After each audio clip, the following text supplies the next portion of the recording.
Hello and welcome to episode 5 of Bat Knit Crazy.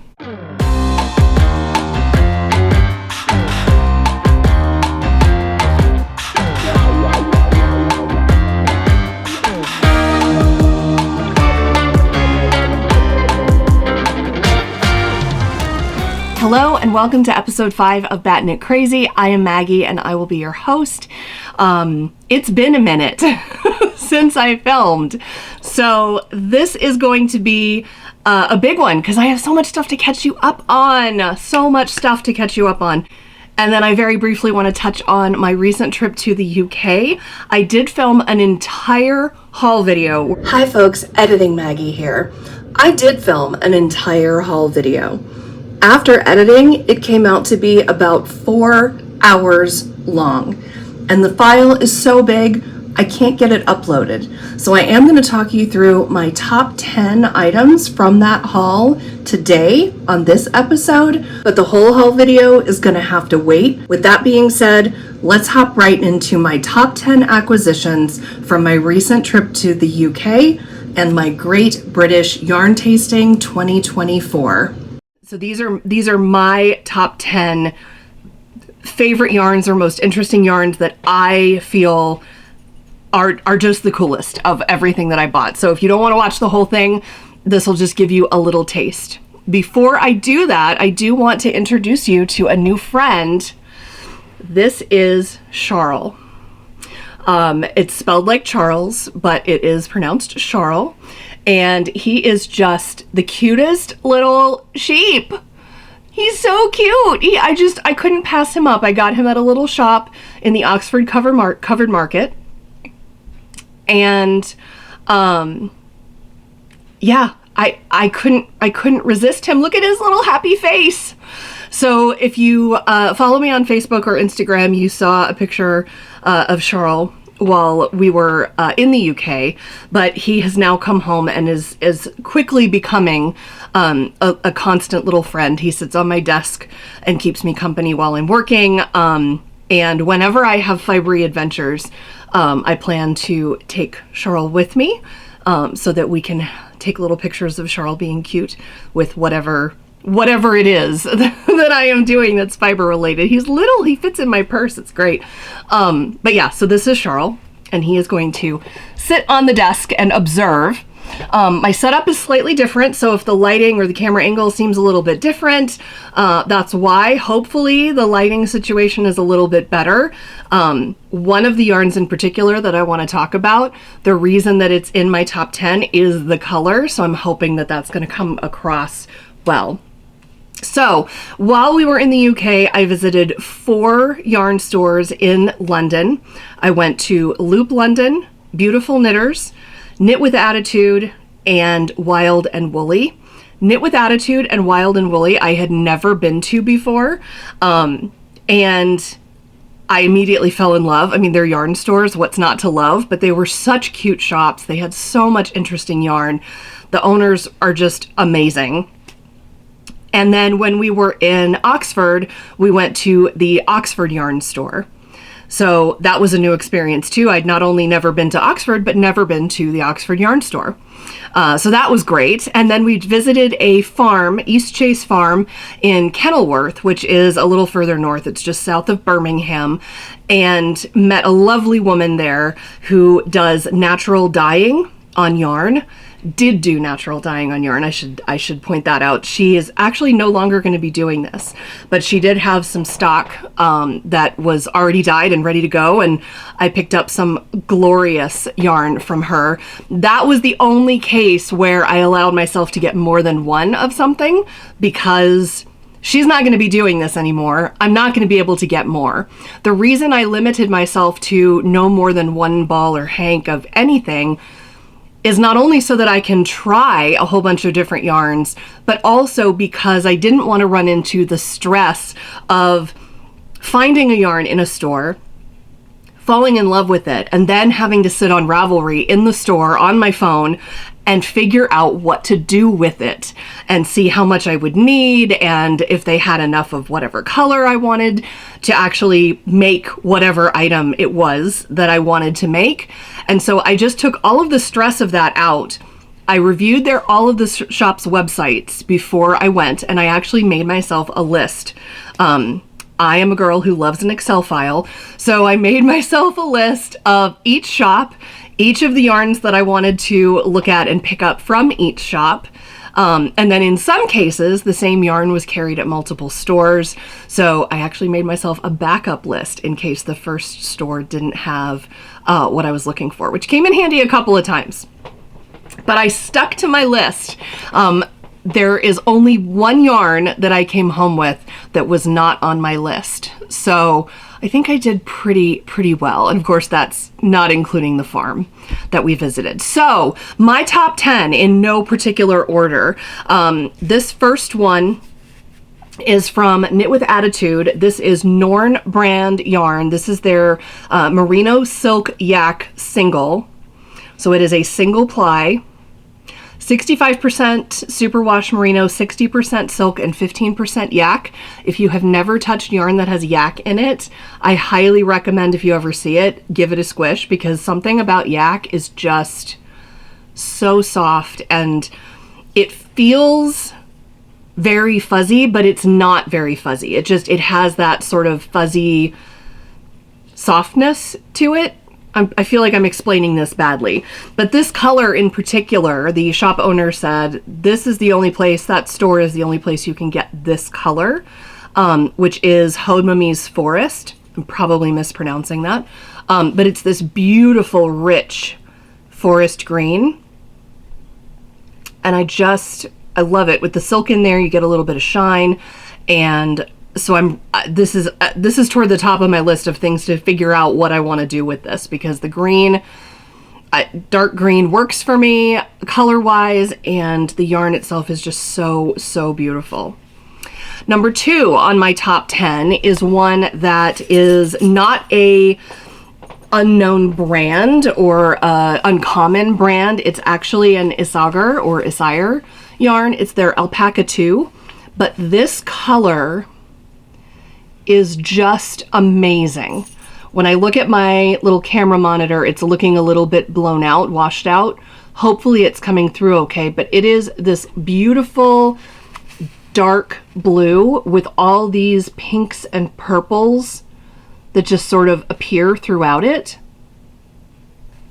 And this color is just stunning. Not only did I want to get one of these bases, but when I saw this color, and the color is called Midnight, which on the websites, if you look at this color, it looks black in the pictures. It is not black. It is this lovely, dark, rich blue with pinks and purples.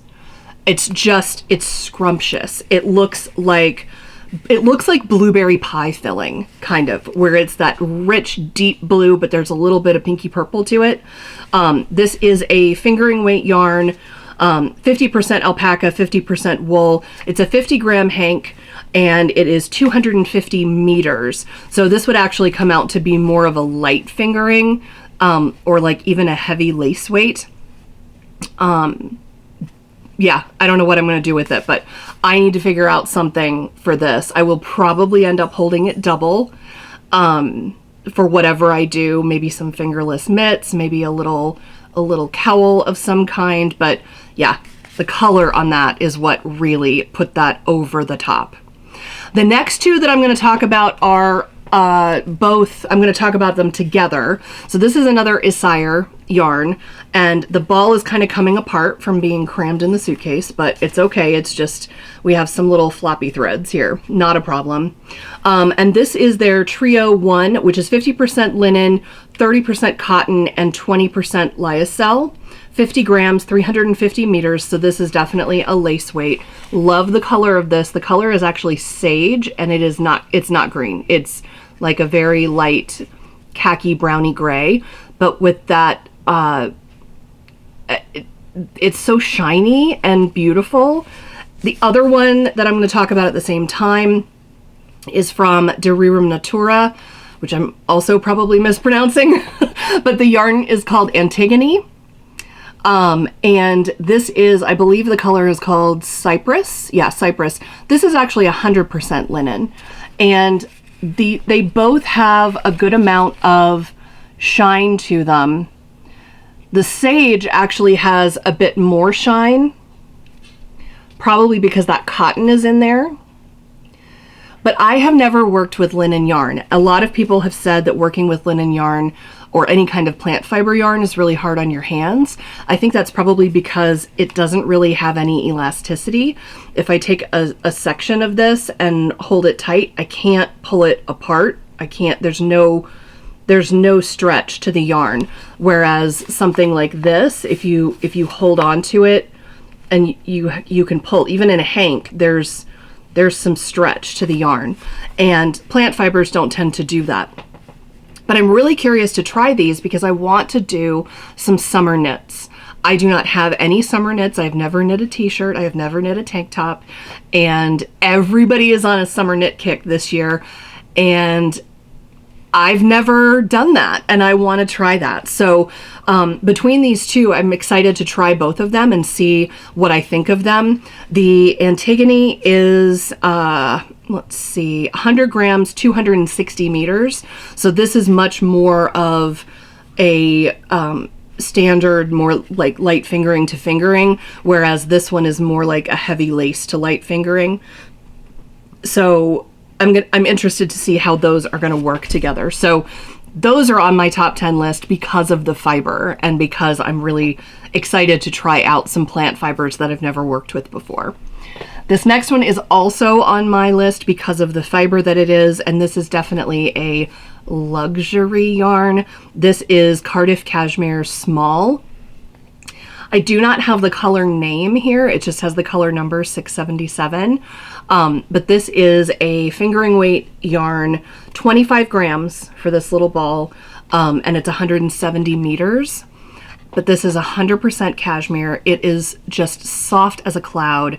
And I would love someday to be in a position where I could get enough of this to actually make like a toothpick knit, or knit on really tiny needles, classic like cardigan.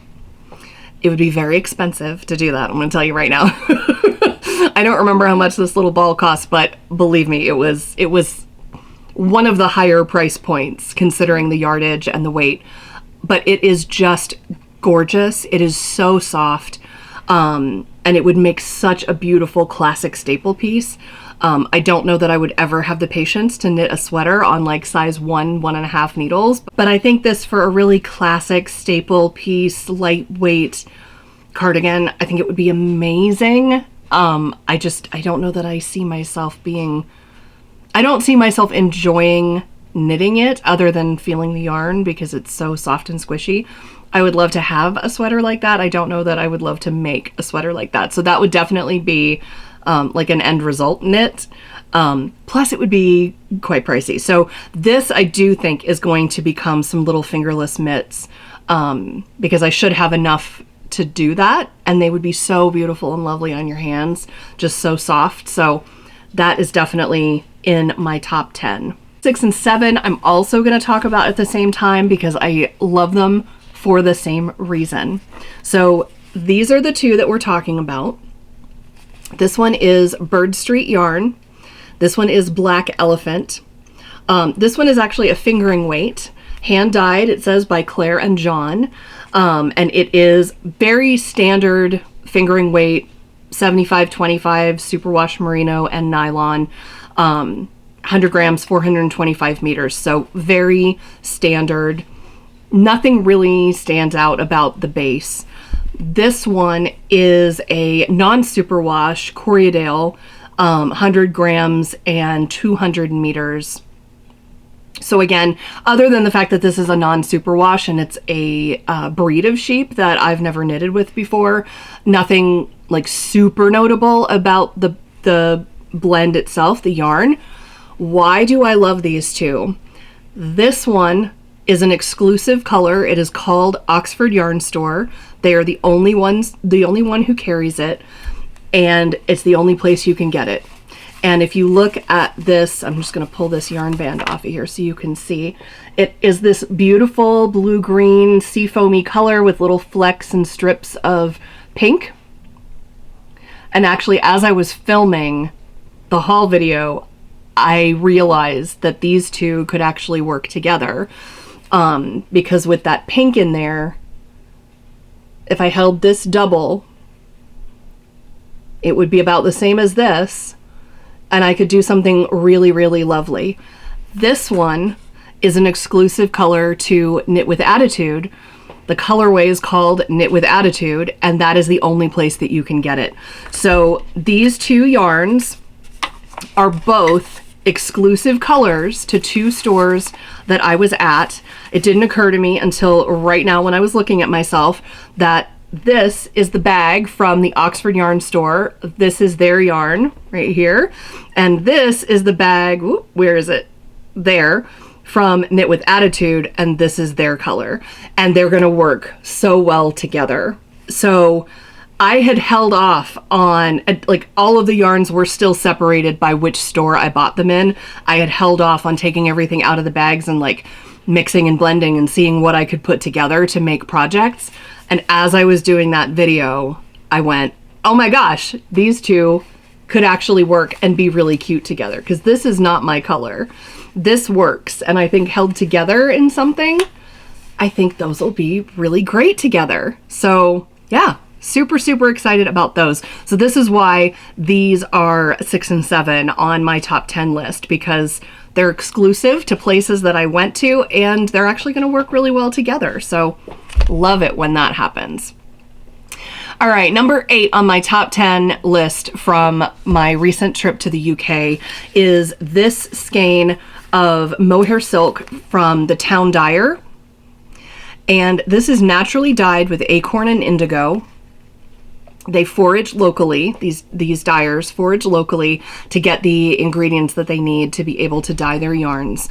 And this I am in love with because of the color. I would have broken my rule about only getting one for this, but they only had one of them left, which kept me on track with my rule. But this color is so amazing to me. The fuzz is blue, and the core, that silk core in the middle, is like this beautiful light golden cream color. And I know it has to do with the fact that silk is a different kind of fiber from mohair. Mohair is a protein fiber, and silk is generally considered more like a plant fiber. And plant fibers and protein fibers take dye differently. And I understand why this happens, but this looks so magical to me. It just looks stunning. And the hardest thing about this yarn is going to be trying to figure out what to do with it, because whatever I choose, I want to make sure that it really highlights the yarn. And if I hold this with something, I'm going to have to be very selective about what I hold it with so as not to detract from the gorgeousness that is just this yarn by itself. I don't know that I will do anything with this just by itself. I think that would be a bit too much. And it is, I mean, in terms of mohair, it does have that mohair itch factor. So it is not the softest mohair I've ever felt. Definitely not the scratchiest either, though. But I am going to want to hold it with something. I'm just going to have to be very selective about what I hold it with. So, but that is why this is on my top 10, is that color is just, I mean, it is brilliant, and I'm in love with it. All right, only 2 more. Number 9 on my list is from the Fiber Co. It is their Road to China Light, and this color is called Abalone.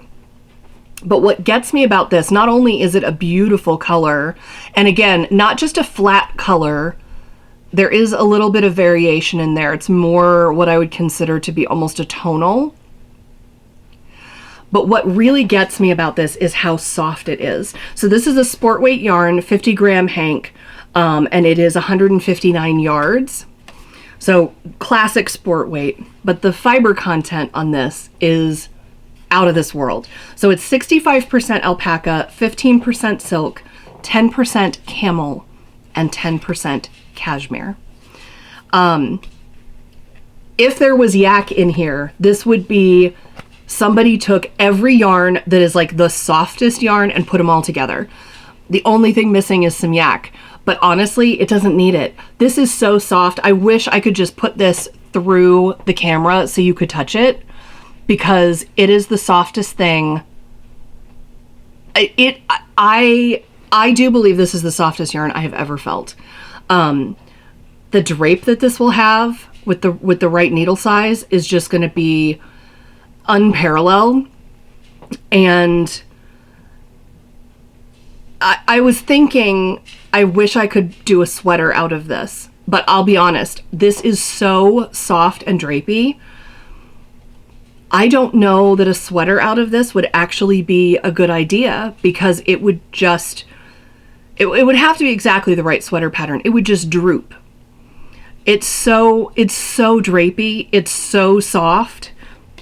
And with that alpaca in there, it's going to stretch. I've learned my lesson with alpaca, right? I did that red sweater and it just grew and stretched and it's very floppy. I love that sweater, but I have learned alpaca is not going to have structure. So with the right sweater pattern that's not supposed to have a lot of structure, it could be great. I think this will probably end up being either mitts or some kind of scarf cowl item. Plus I only have one skein of this. Another thing about this one, it is a little bit pricier, so doing a full sweater out of this, especially since this is 50 grams, it would be on the pricier end.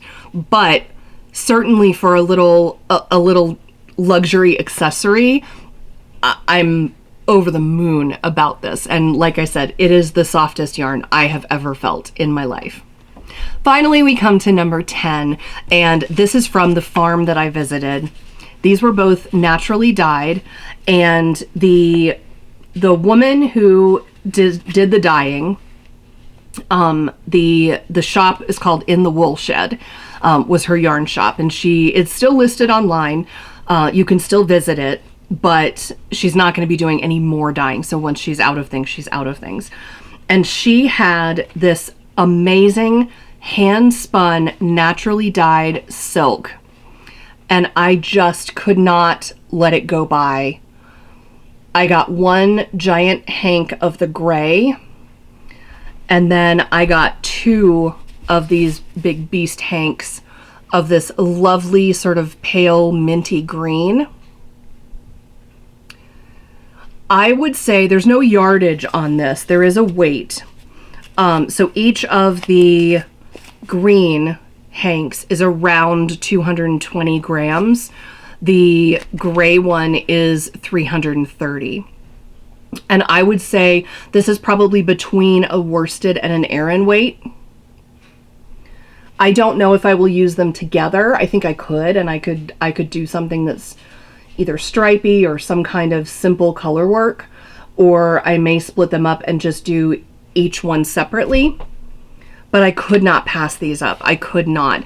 And she did have some more, and I'm kind of wishing that I had picked up some more of this, just because finding hand spun silk like this that's then dyed using natural dyes, not something you're going to find very often. So that's why these make it onto my top 10. Not only are they gorgeous, but I love the fact that they're hand spun. And I love the look of them and the feel of them. They're going to be beautiful and drapey, whatever I choose to do with them. So for all of my top 10, I'm going to have to be kind of selective about what I choose, which patterns I choose, but I'm really looking forward to trying all of them. And I'm looking forward to sharing with you when I do try them out and see what I think of them once I've actually knit them up. There is a whole lot more in the haul video. Obviously this is 10 out of 100, so there's a whole bunch more yarns that I am excited to try out, to test. And of course I will be sharing with you as I do that with all the different yarns that I have. But yeah, there's my top 10. If you want to see everything, the haul video, I will figure out how to link it. I don't know how to do that, but we'll figure it out. Maybe I can even figure out how to get it like up in the corner of the screen like all the cool kids do. I don't know. But I'll figure out a way to put a link at least in the description box for that video. So let's move on to finished objects.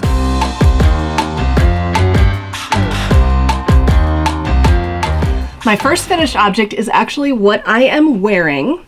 You may recall on our last episode, I was debating what I wanted to knit to take with me on the trip that I recently took to the UK. I went back and forth. I tried things. I ripped things out.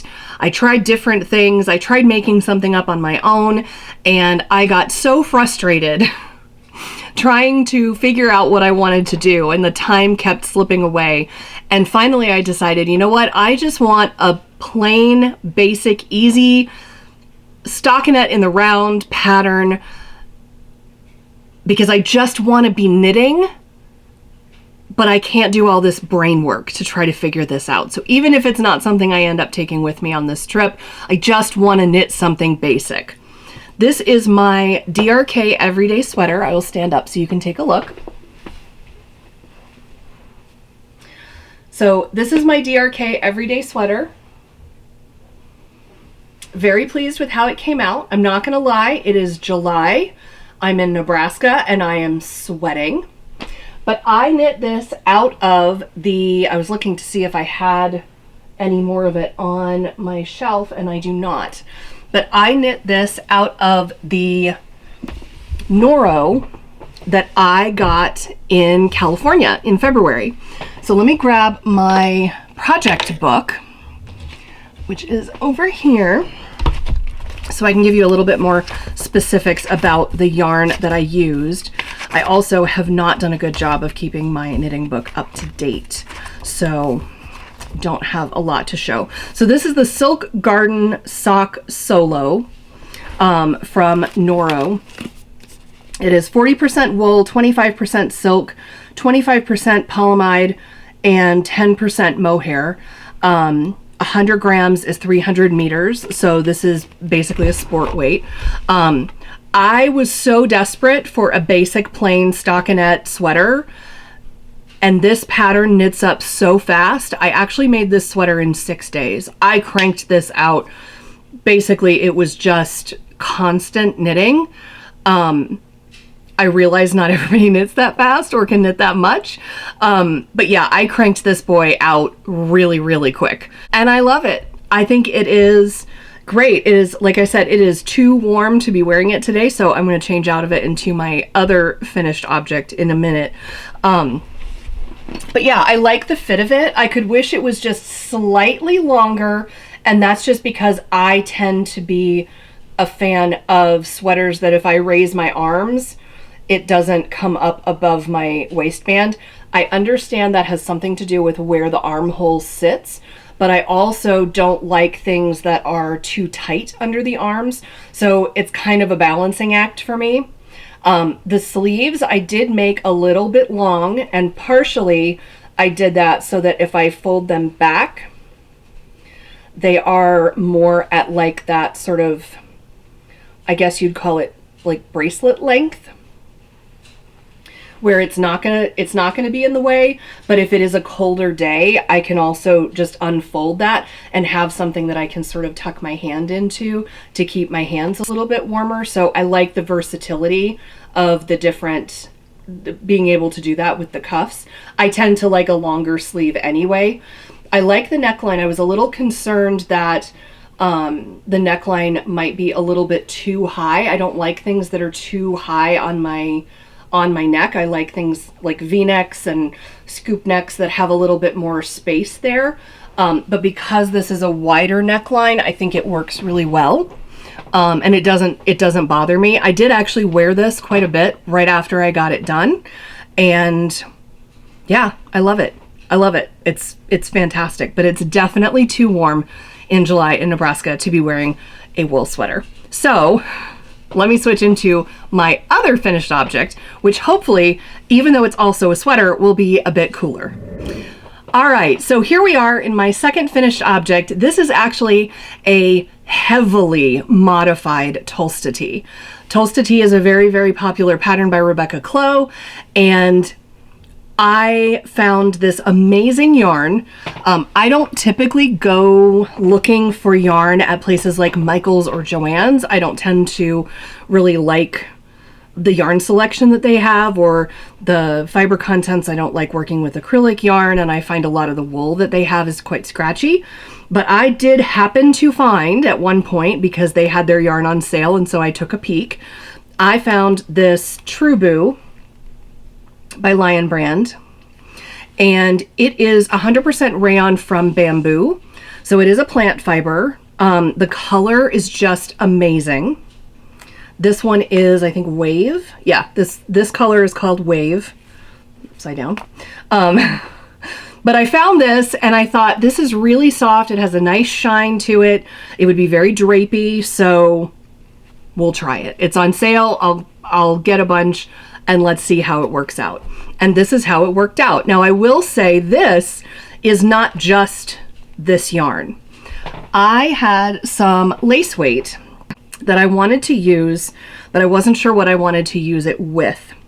And this is this is literally all I have left from the last from the end of this. Is the, I mean, Yarn Chicken, hello, this is what I have left of the two together. Obviously I have a whole nother ball of this, but I finished the balls here. This lace weight is from Dye for Yarn. You're probably not even going to be able to see it there. I should hold it up something dark. Do I have something dark here? This lace weight here, this is from Dye for Yarn. The color is called Old Silver Spoon. It is 65% merino, 20% silk, and 15% yak. It has a little bit of fuzz to it, as you might be able to tell, like up here. There's a little bit of fuzz. But it's just this really beautiful neutral color. And I thought these two colors together look really, really nice. And it sort of softens the blue a little bit. So if you look at the sweater a little bit closer up, you may be able to see that it is those two held together. Like I said, I did modify this quite a bit.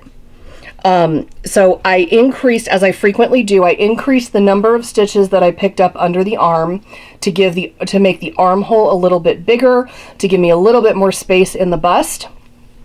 And then I also added 3/4 length sleeves. It is a t-shirt pattern, but I just extended the sleeves and did some decreases before I did my cuffs to make this a 3/4 length sleeve sweater.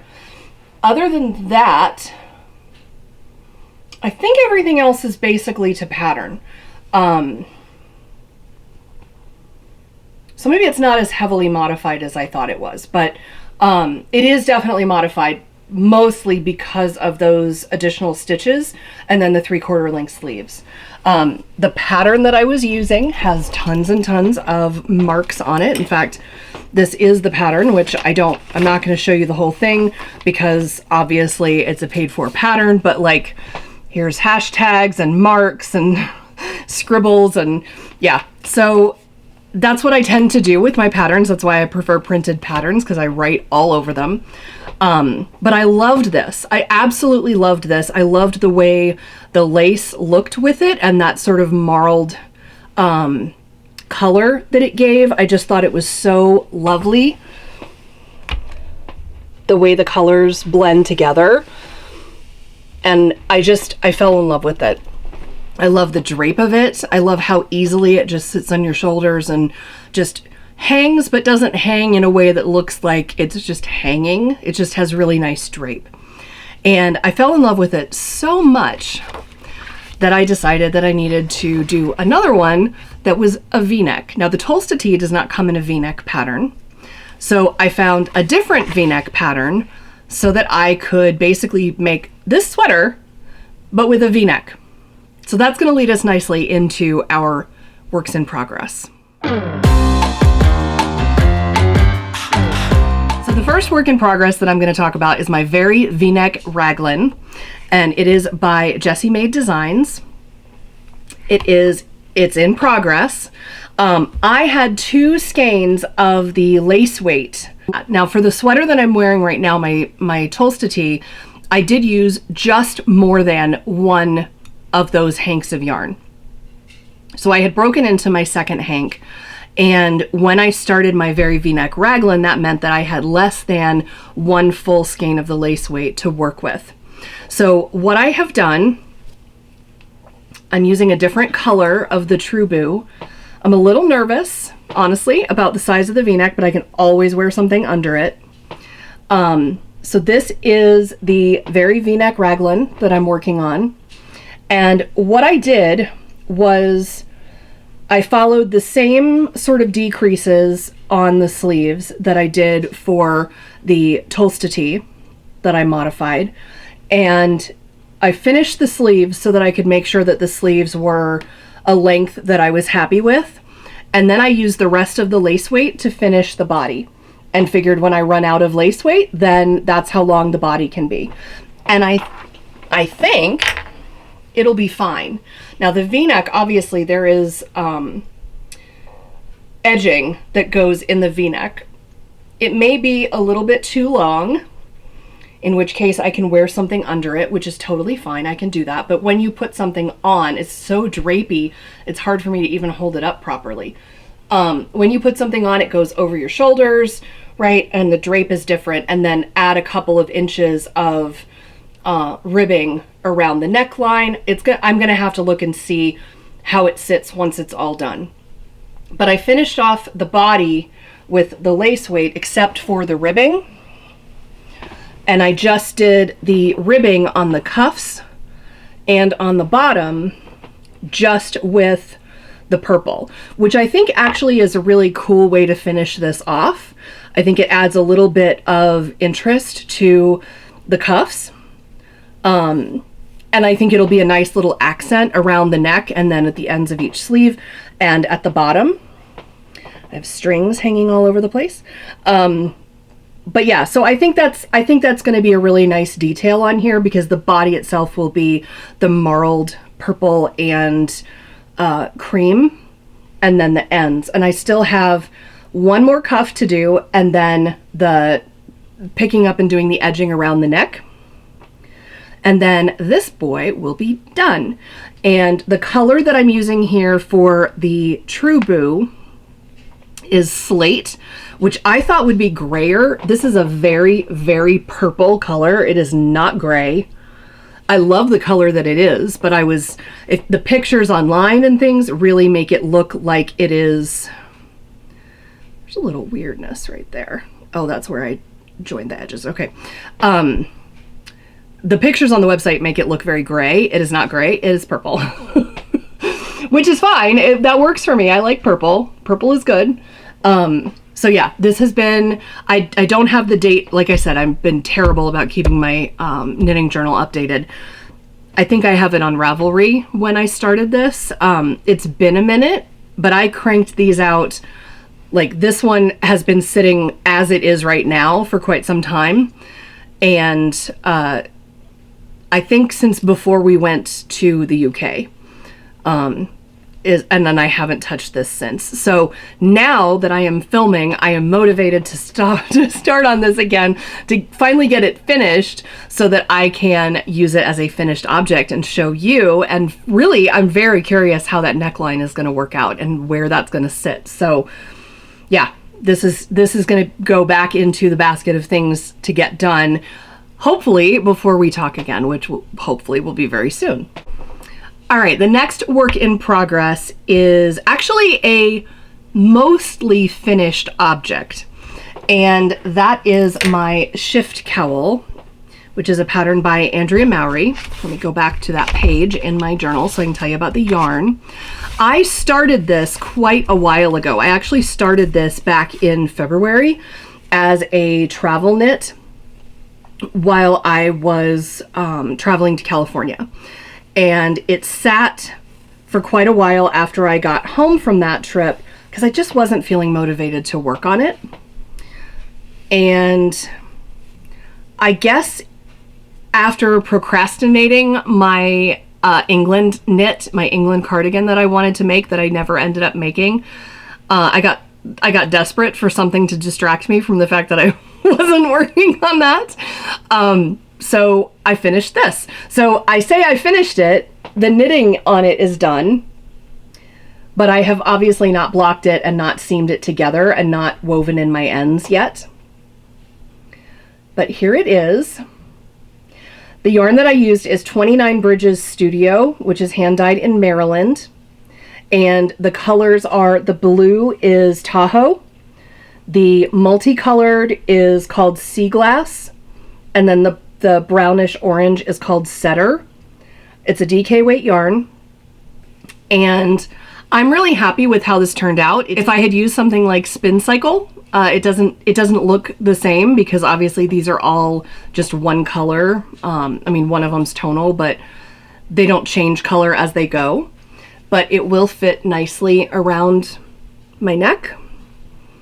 I think it'll be great in the fall, winter, probably winter. But yeah, so I need to block this and I need to weave in my ends and then stitch it together.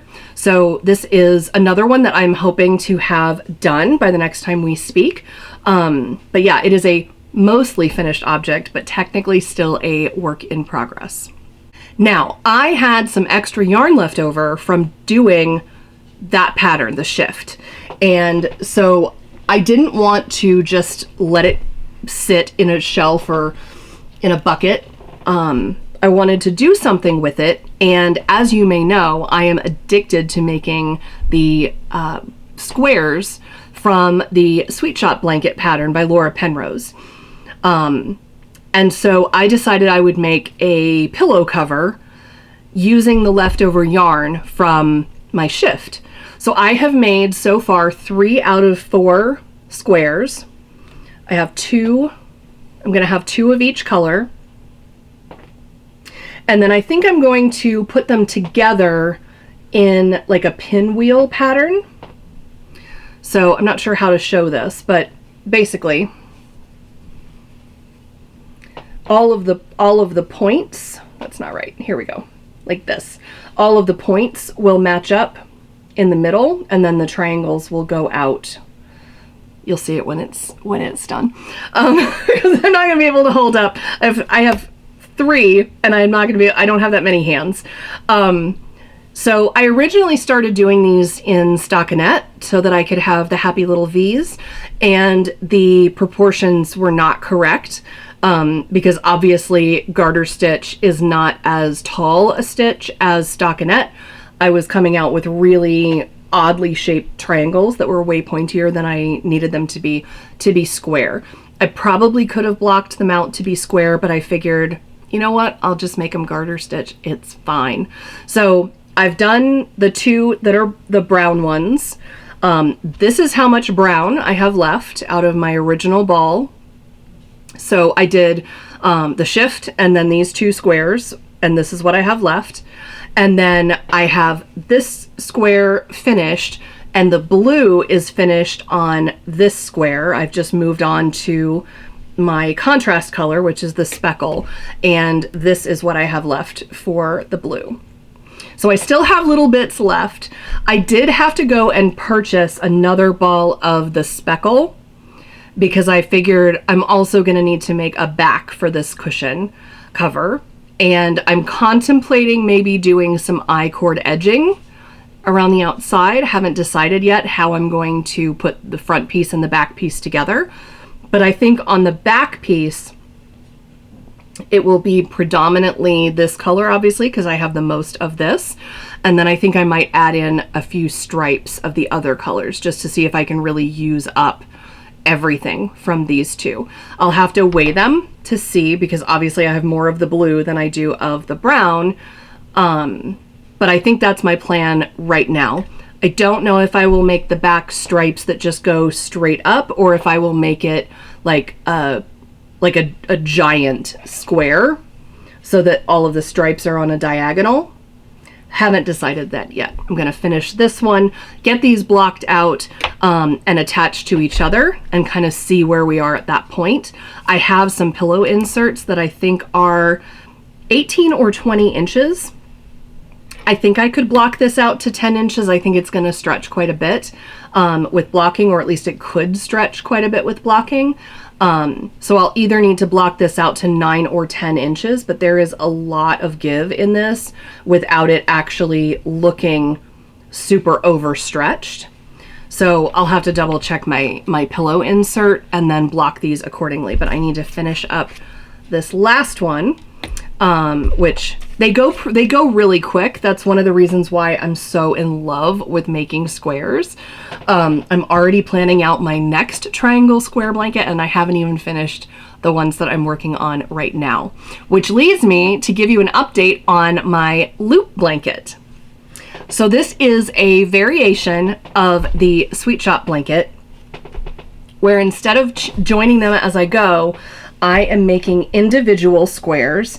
And if you have seen previous episodes where I've talked about this, you will know that all of the colors that I'm using are from a set of yarn from the Border Mill, which is a yarn company based in the UK, and Loop, the yarn store in London. I had previously bought these sets where you get 10 grams of every color that the Border Mill makes, which in total is 70 colors. So I'm using this oatmeal color for the main color on all of the squares, and then I have the triangle at the top that is all different colors. And this uses pretty much all of the little 10-gram balls because I am holding it double. It's a fingering weight and I'm holding it double. My modification on these is I have a little strip of of stockinette stitch right in the middle, which makes this really it's from a tactile perspective, it's very interesting to feel it because there is this sort of valley in the middle of the square, and it gives you a little peek of happy little V's.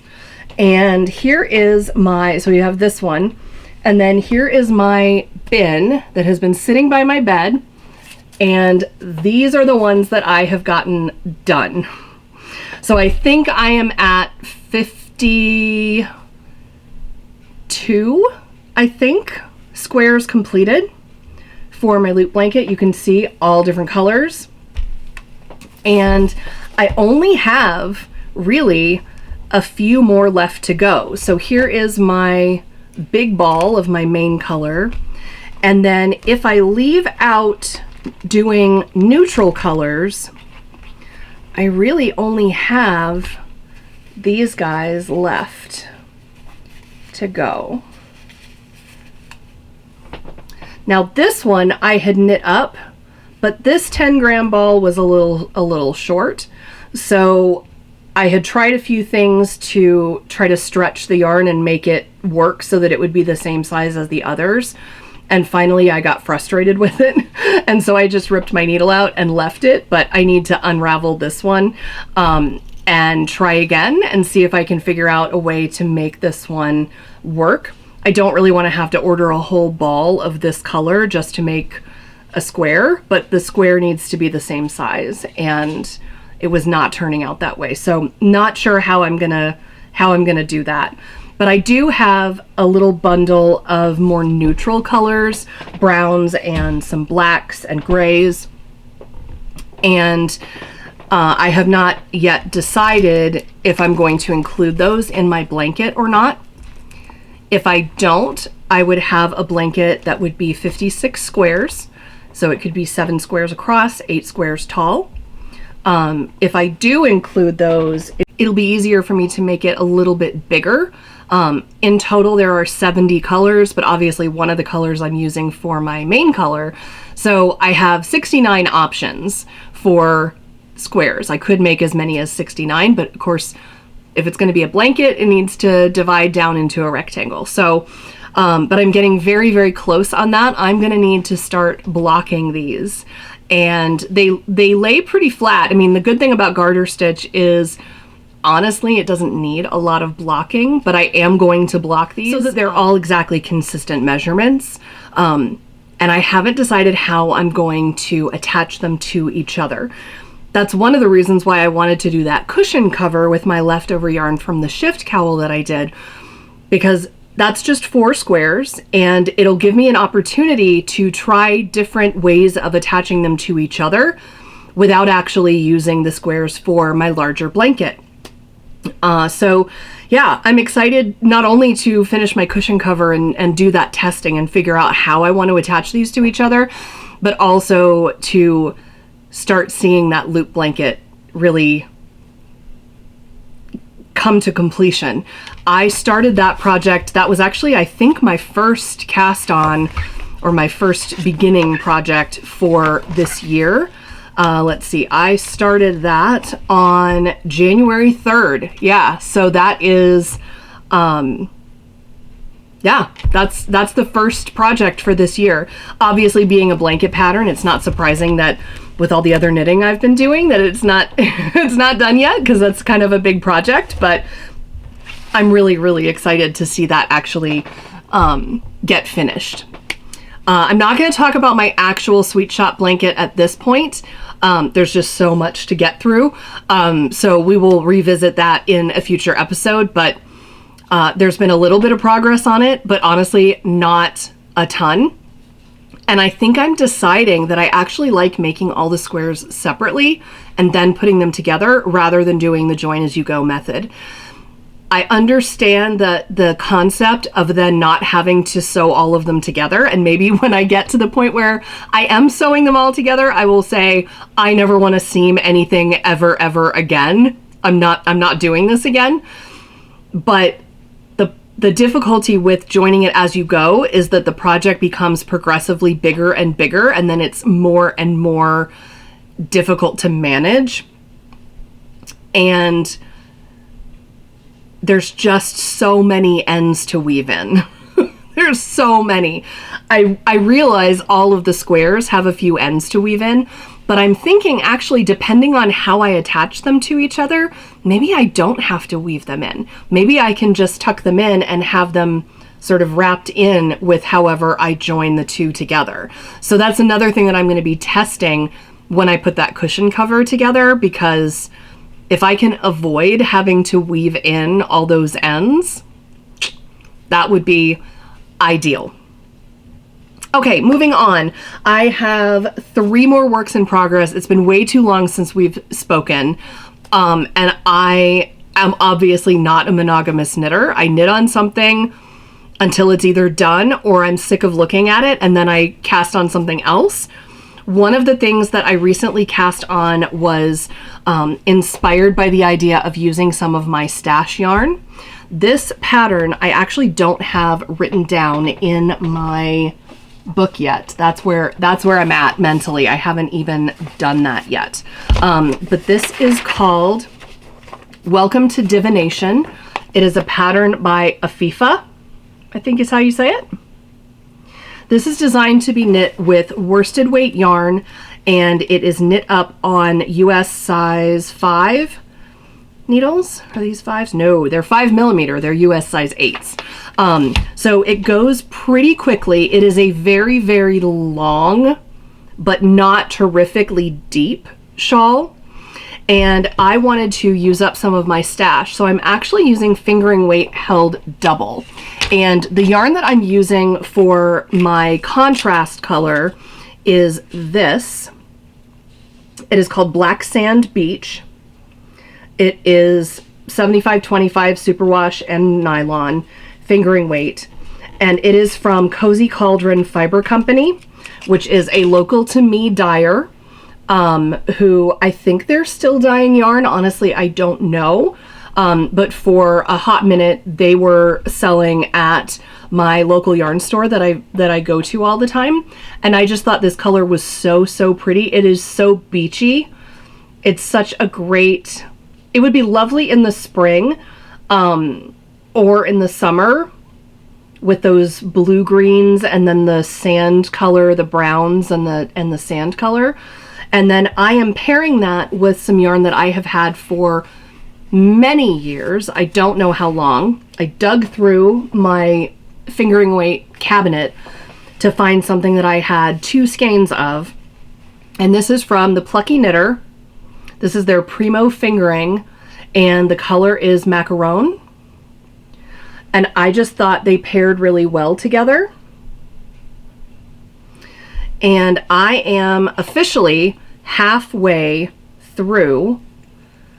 I literally used up every bit of my first skein of this.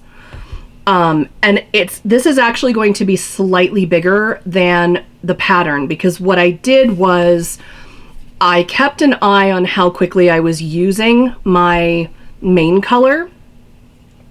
And when I got to the point, and sorry, I'm in the middle of a row and I suppose I could slide all my stitches over. Just give me 1 second and I shall do that, because it'll be a lot easier for you to see if it's not all wound up together on the needles. So since I was using this held double, I started at it was in a center pull ball like this. In fact, I'm doing it with this one. And I can show you, I just don't want this to fall off the needle. Okay, so what I did was I started with a string from all kinds of tangled.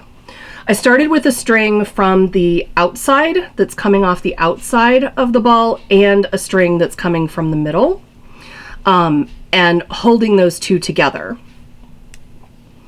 So it's a little bit clumsy, but I think that's honestly, I mean, if you want to do something that's held double, but you only have one ball of it, instead of cutting it in half, this is just what I do. I think a lot of people do this. It's a little bit, I mean, your ball wants to move around a little bit as you pull it, because obviously one of them's coming from the outside, but I find it works pretty well, especially if you have a yarn bowl or just something that you can set your yarn in, so that if it flops around, it doesn't end up, falling off the couch next to you and rolling under the coffee table and then having a cat chase it. And maybe that's just me, but that's how things generally work in this house. So anyway, but I was keeping an eye on my main color. So you start out with just your main color, and then you start adding in your contrast color. And when I got to the point where I was getting very close to the end of my first ball of this, that's where I did my center. So you can see this is actually the center point. It is like a rectangle, instead of, you have these little teeth coming down on the bottom. And then at the very bottom, and sorry this is curling up so much, but at the very bottom you have like a little rectangle point. And then you start working back up with the little, teeth or stair steps, or however you want to think about it. So I actually got to the point where I knew I wasn't going to have enough of my main color to do another stripe like this. And that's where I put my center point, because I know I have plenty of this. I am not going to use all of this. And then I just used up the rest of my first ball of green. And if you look, there is one stitch in here. Let me find it.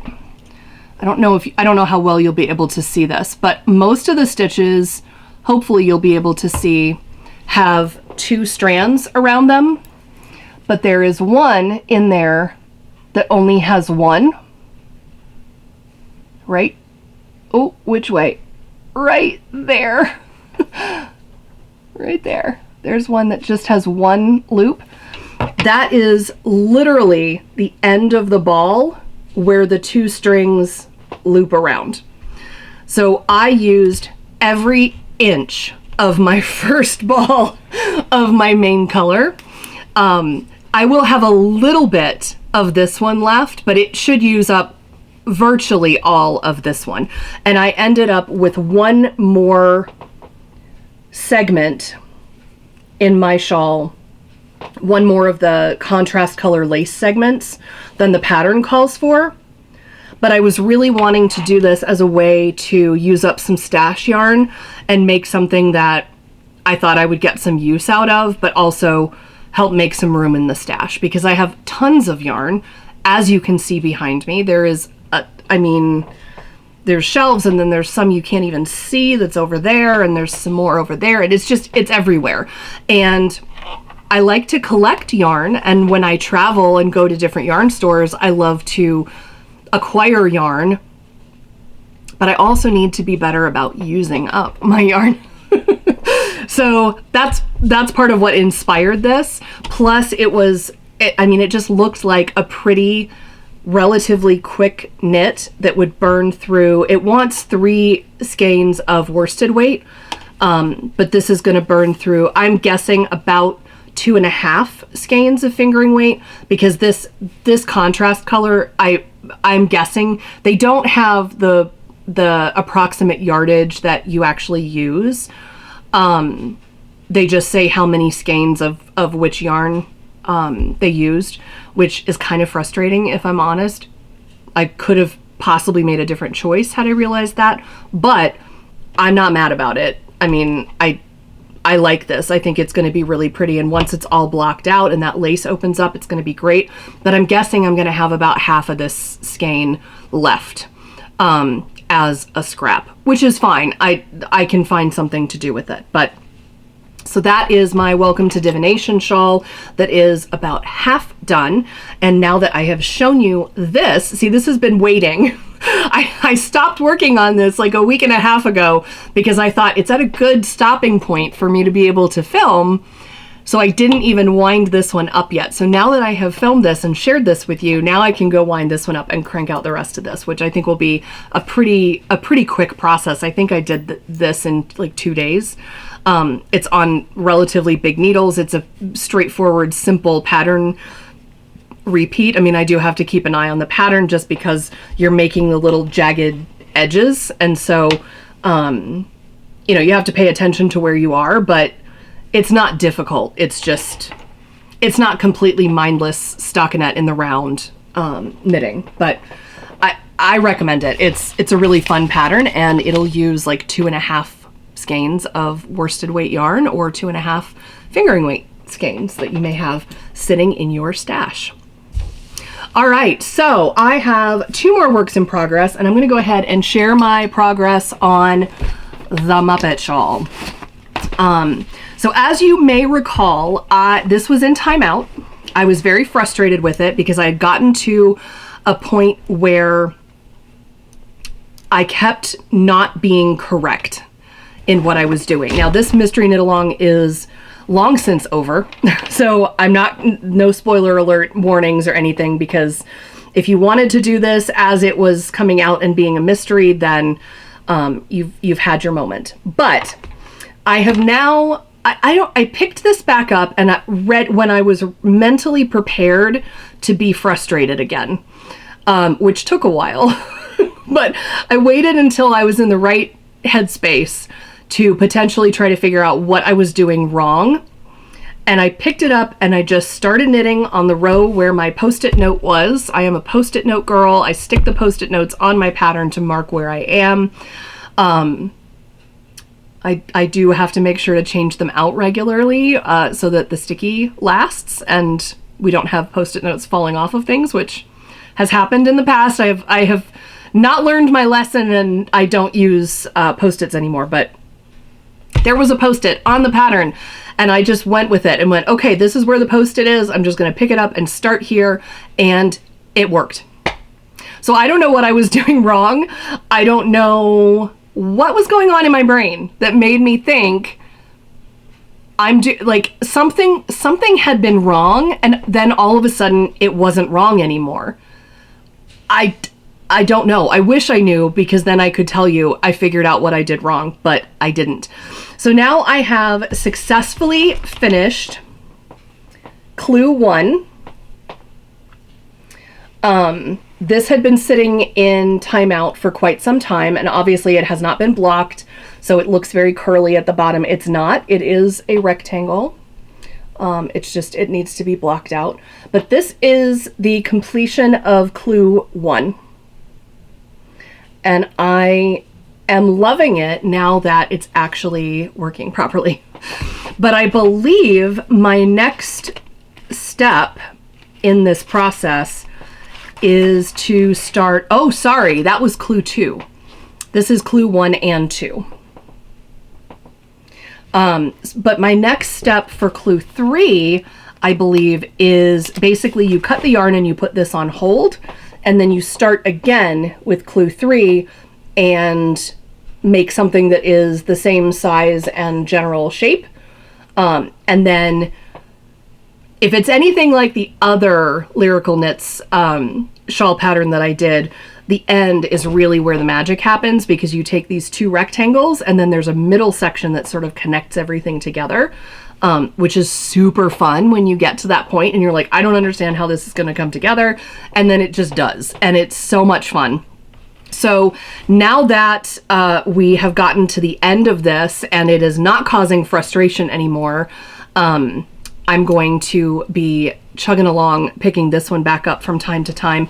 This one is a little bit more brainy. So there's some others of these projects that I have been working on that are a little bit, there's varying levels of mindlessness, which I like in my knitting, because sometimes I just want the rhythm of it going through my fingers, but I don't want to actually have to be thinking about what I'm knitting. And other times I want to be doing something where I'm having to look at the pattern a lot. I'm really having to pay attention. So it kind of depends on my mood and my mindset and my ability to concentrate at any given moment. So I'm not sure how quickly I will get this one done, but I'm delighted to report that it is no longer in timeout. I didn't figure out what I was doing wrong, but I'm apparently not doing it wrong anymore. So that one can now start to get worked on again. Okay, the last work in progress that I want to talk about is I have started a sweater that it feels as though everyone on the planet has made except me. And that is a ranunculus. Now, I held off on doing a ranunculus for a long time. I'll be honest, I was really put off by how much positive ease there was in the sample pictures. If you don't know, do I have the pattern here that I can show you the picture? Yes, I do. So if you are not familiar with this, it is a very, very popular pattern by Midori Hirose, and it is shown with so much positive ease that it's like it's eating the people that are wearing it. It looks beautiful on them, but they are all so very thin, small people, and in my opinion, wearing something with lots and lots of positive ease, the larger you are as a person, the more the positive ease tends to sort of overwhelm you.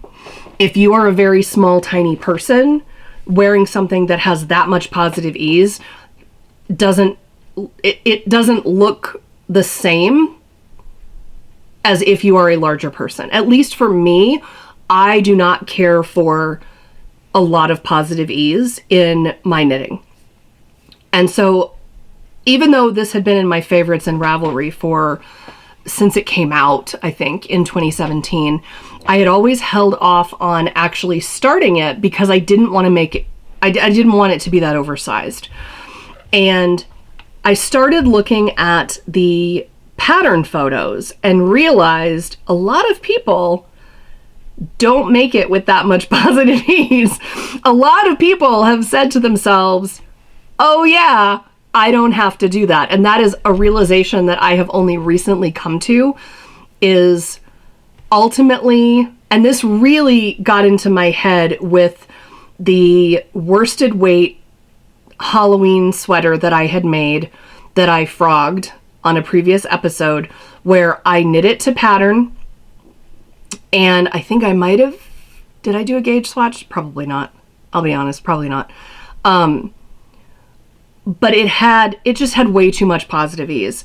But I had knit it based on my measurement size that I thought I wanted with the recommended ease. I think my gauge ended up being a little bit bigger too, so that made the problem worse. But it was just huge. It was just swallowing me. It was enormous. And so I frogged it.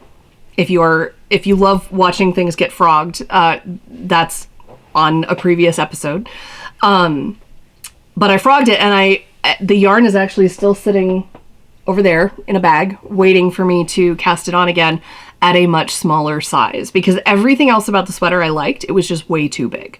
Had I been in a store, I would have tried it on and gone, this is way too big, and gotten one that was 2 sizes smaller off the rack and tried it on, and it probably would have fit fine. So that's what I need to do. It's just not as easy just going to the rack. I have to actually knit the whole thing over again. So I decided, okay, I will go ahead and purchase this pattern, and I'll take a look at it and see what it says in the schematic and what the different options are. Some of that information is available on the Ravelry page, but not all of it.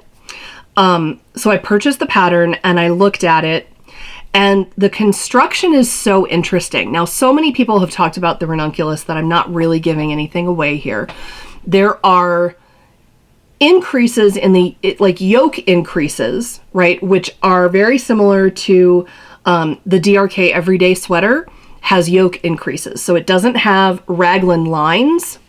It has, like this sweater has raglan lines where you can see where the increases are made. Yoke increases, those increases are evenly spread out through all the stitches all the way around in the top. So it's less noticeable. So it has yoke increases through the lace patterning at the top of the yoke. And then it puts in raglan increases for under the arms. And what I found really interesting is for all sizes, they all start exactly the same way. If you've ever made a sweater before, you've probably seen in patterns where, depending on which size you are making, they will tell you to cast on different numbers of stitches for the neckband. These are all the same. Now, there are 2 different neck widths available.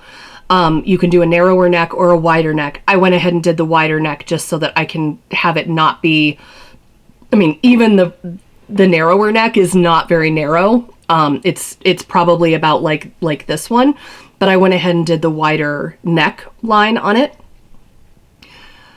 But everything is the same for all sizes until you get to the raglan increases. And I found that absolutely fascinating. All the stitch counts are the same. It's literally one pattern until you get to the raglan increases, and then you start getting multiple size options for how many times you are working increase rounds and what your final stitch counts are. So I thought this is actually perfect, because you can start making the sweater, and then basically when you get to the raglan section, you can try it on and decide how oversized you want it to be, because it's all the same until that point. So it's not like if you decide, no, I'd like this to be a little smaller, or I'd like it to be a little bigger. You don't have to rip the whole thing out and start over, because the top is exactly the same. That being said, I have split for sleeves, and did I try it on first? No. So if that bites me, learn from my hopefully not mess ups, but I was going to try it on, and I was just anxious to keep knitting on it, and I didn't. I went ahead and split for sleeves, and I went, it'll block out, it'll be fine, not a problem.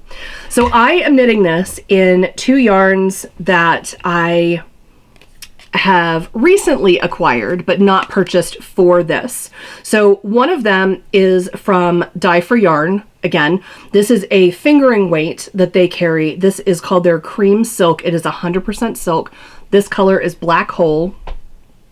It is amazing. I have 2 skeins of this, and I am holding that with some Mohair, which you may recognize. This is from the Little Fox. This is their Fluffy Fox Mohair lace. And this is from the Wicked collection that I opened up on a previous episode. This one is called I'm Through Accepting Limits, and it is this beautiful dark purple. So these are the two that I am holding together, and it is making, let me make sure I hold it up with the front, not that it matters at this point, but so this is the beginning of my ranunculus. Now, this is going to block out a lot. There is so much stretch in this. It looks tiny, but all of this lace in the front is all going to open up with blocking, and it is going to get much, much bigger. Look at how much stretch there is in this. I mean, it's such an open gauge. This is knit on size 10 needles, I believe. These size 10? Yeah, size 10. So 5 millimeter, 6 millimeter. 6 millimeter. 6 millimeter. It's carved into the wood on these needles, which is very difficult to see. But yeah, so it's super quick. It's a super quick knit, which I think is another reason why it's so popular. But I had previously tried this black cream silk. I had started making a little cardigan for my trip to the UK with it, holding it with some black alpaca, Surrey alpaca, and I decided that I didn't like it, and I frogged it, and instead of splitting my Surrey into one pile and my silk into another pile, I just sort of wound them together. So I need to undo that. But what was left in my first hank of this, I am at the end of it. So I have that much left of that. So I have more. It's just wound up with some Surrey, and then I have one more of these. It'll be plenty, and I still have lots of my first ball of the Surrey, or the Mohair. It's only 459 yards of Mohair, and the pattern says that it needs 800 and something. Oh no, for the size I'm doing, 612 yards. So I should need to break into the second one, but honestly, I might be okay to just use up this. This is 437 yards, and I think I would have to break into the second one anyway. So what I might do is just ball this up and figure the stuff that's with the Surrey can stay with the Surrey until I figure out a little something to do with those. But what I love about this is the light in here is actually making this look, it is looking very purple, but depending on the lighting that you look at this under, it almost looks like a black sweater that just has purple fuzz. And I love that. Now, obviously, being a mohair, this is part of the reason why I did the wider neckline, was I didn't want that mohair like right up by my neck. Some mohair is fine. This is a little bit scratchier. And I really ought to try this on now that I've split for the sleeves and I have, what, 2 inches already knit under there. I did put in a couple extra stitches under the arms like I always do. And blocking is going to make a huge difference with this. See, from out here, it looks kind of black. But then when you really look at it, you go, no, actually, it's purple. So blocking is going to make a huge difference with this sweater. But I'm excited to see how this is going to go. And it is, because it's on such big needles, it is a really quick knit. So I'm sure that's another reason why it's so popular. I know there's some people who say, you know, yeah, I can crank out a ranunculus in a week. I probably could too. I just have a lot of other projects that I'm also working on. So yeah, who knows? Maybe this one will be done for next week. I don't see myself wearing mohair in Nebraska in the summer, but maybe at least enough to try it on. Will I try it on before I go ahead and finish the body? I don't know. We'll have to tune in next time for the continuing adventures of, did Maggie actually try on her sweater before she just finished it and now it doesn't fit? It's a very long name, but you get my point. we'll have to see what happens with that. So I think that catches you up. I think that's basically where we are with everything. Obviously, acquisitions we already did, and there is an entire haul video for everything that I picked up on my trip to the UK, including all of not only the yarn, but also some other fun little things that I picked up. There's a project bag, there's some neat little doodads and gizmos and what's-its and all sorts of fun stuff. So if you feel inclined, do check that out. If you liked this video, feel free to give it a like, click the subscribe button, tell your friends, and yeah, I can't wait to talk to you again. It's been way too long. There was way too much to catch you up on. So now you are all caught up, so we can be a little bit more current with our discussions. So from all of us at Bat Knit Crazy, including Charles, I hope you have a wonderful rest of your day, and until we speak again, keep making magic with sticks and string. Bye!